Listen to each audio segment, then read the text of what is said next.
Hello and welcome to another video. My name is Ben Hales with Transform My Poker, and today I'm going to be talking about SPR and how it can change your post-flop game.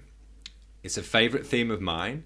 We get a lot of questions, so I know many of you are thinking about SPR, you're aware what it is, and you're trying to work out how you can apply it to help you with your game.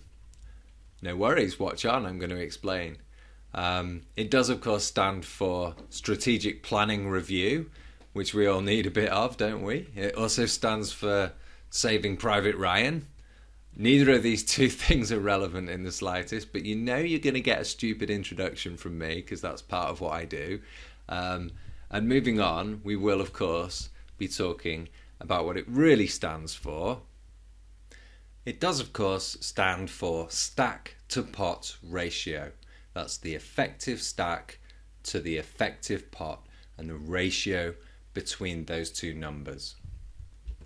SPR is a post-flop measurement that is used most commonly at the flop stage. It is not to be used pre-flop. It measures the risk-reward ratio in gambling. So it's a gauge as to how committed you are to a particular situation.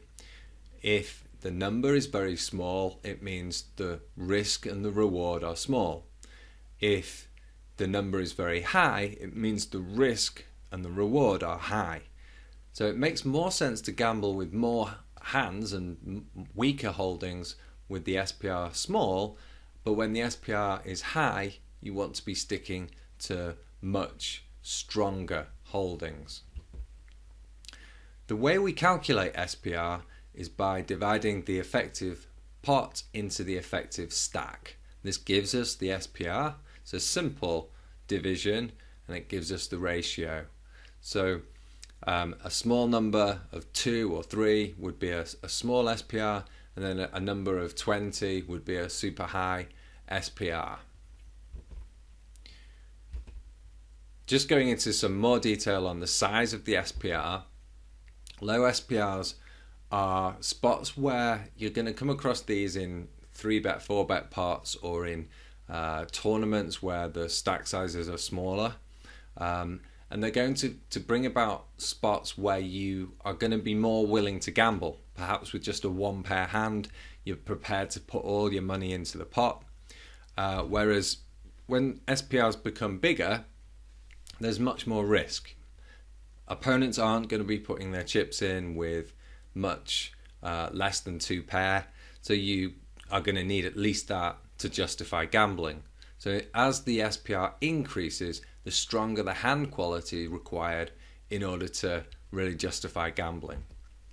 And as we reach really high SPR spots, even a straight or a flush might have to be folded if there are stronger hands out there.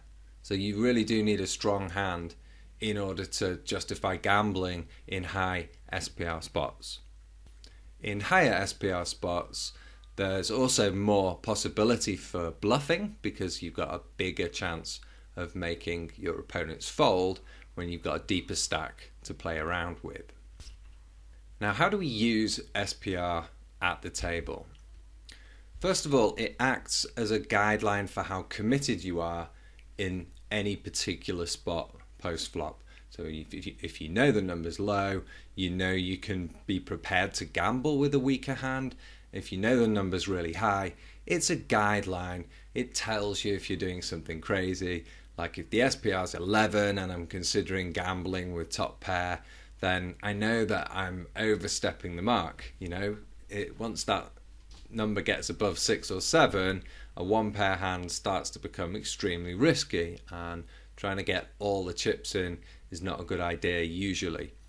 So it's not a hard and fast thing, it is a guideline for commitment levels. There are lots of other factors that come into play, especially the ranges of both yourself and your opponent and your opponent's behaviour.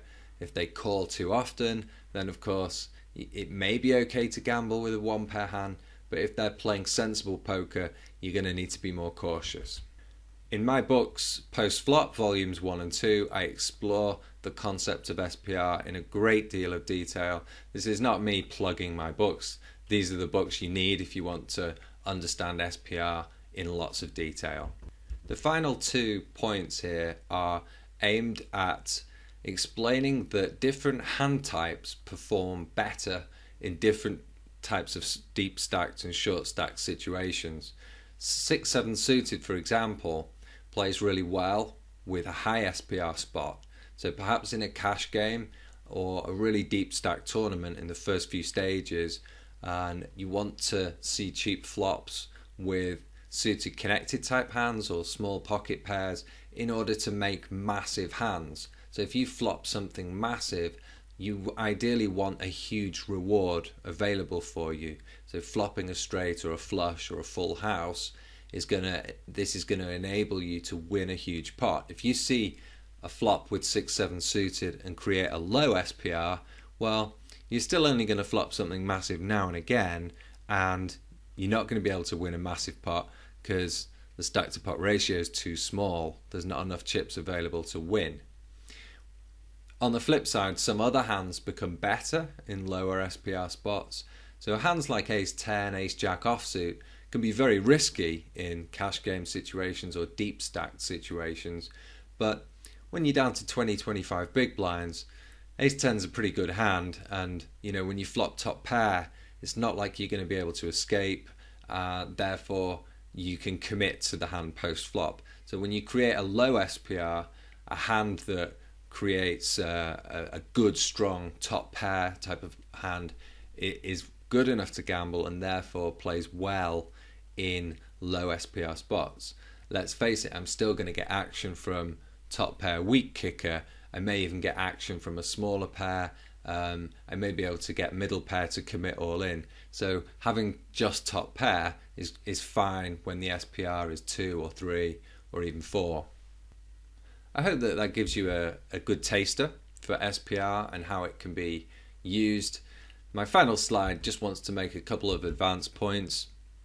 First of all, SPR can be useful for backtracking through a hand and thinking about how you may be able to play a certain situation slightly better pre-flop in order to forge an optimal SPR.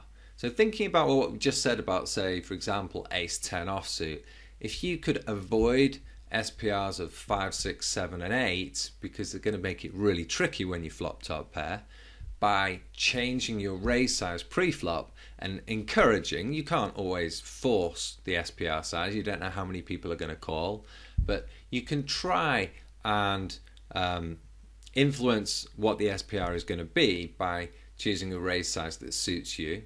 This is a slightly controversial concept because you may find at a very, very advanced level that varying your raise size could give away a tell about what type of hand you're holding, but in practice this is not happening very much at all, and it gives you a small edge. If you can create good SPRs for you and your hand type, then that's a good thing. The final point I want to make is extending our thought processes about SPR. If we combine them with the use of Flopzilla, and I don't know how many of you are using Flopzilla, but it's an amazing tool for looking at how certain flops and certain hand ranges come together. And if you use this information together with SPR, then you're really going to start to master post-flop play. Good luck with it. My name's Ben Hales with Transform My Poker. Thanks for listening, and if you enjoyed the video, give it a Facebook like, add your comments and questions. I'll get back to you. Ben Hales signing out.